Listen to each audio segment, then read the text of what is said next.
জমকপূর্ণ আয়োজনের মধ্য দিয়ে গাইবান্ধা সুন্দরগঞ্জে স্থানীয় সংসদ ও জাতীয় পার্টির অতিরিক্ত মহাসচিব ব্যারিস্টার শামীম হায়দার পাটোয়ারির উদ্যোগে অনুষ্ঠিত হয়ে গেল পিঠা উৎসব।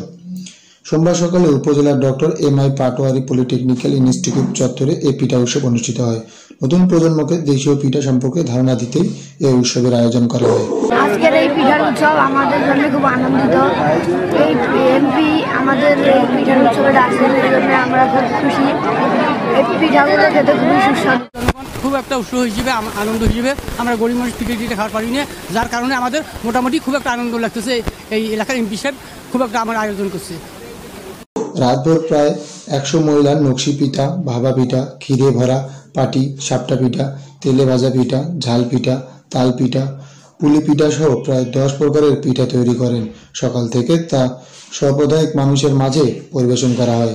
এ সময় উপস্থিত ছিলেন সাংসদ ব্যারিস্টার শামীম হায়দার পাটোয়ারি, ইউনো মোহাম্মদ আল মারুফ, সহকারী কমিশনার ভূমি শাকিল আহমেদ, কৃষি কর্মকর্তা রেজাই মাহমুদ, প্রাণী সম্পদ কর্মকর্তা ফজলুল করিম, যুব উন্নয়ন কর্মকর্তা খাতেমুল ইসলাম, থানা অফিসার ইনচার্জ আব্দুল হাইল জামা, উপজেলার কর্মরত সাংবাদিক, বিভিন্ন রাজনৈতিক দলের নেতাকর্মী ও এলাকার নানা বয়সী মানুষজন।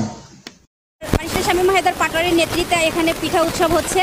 এই পিঠা উৎসবে আমি এখানে পুলি পিঠা দিচ্ছি সবাইকে। তো আমরা খুব এনজয় করতেছি। আমাদের বাঙালির ঐতিহ্যবাহী খাবার হলো এই শীতের মৌসুমে পিঠা। তো এরকম পিঠা উৎসব করে এগুলোকে সামনে নিয়ে এসে পরিচিত করানো, এটা কিন্তু আমাদের ঐতিহ্যকে আমরা আবার ফিরিয়ে আনতেছি। আর এই ঐতিহ্য চর্চা করে আমরা আমাদের যে যুব সমাজ আছে তাদের কিন্তু আমরা পজিটিভ একটা চেঞ্জের দিকে নিয়ে আসতে পারতেছি।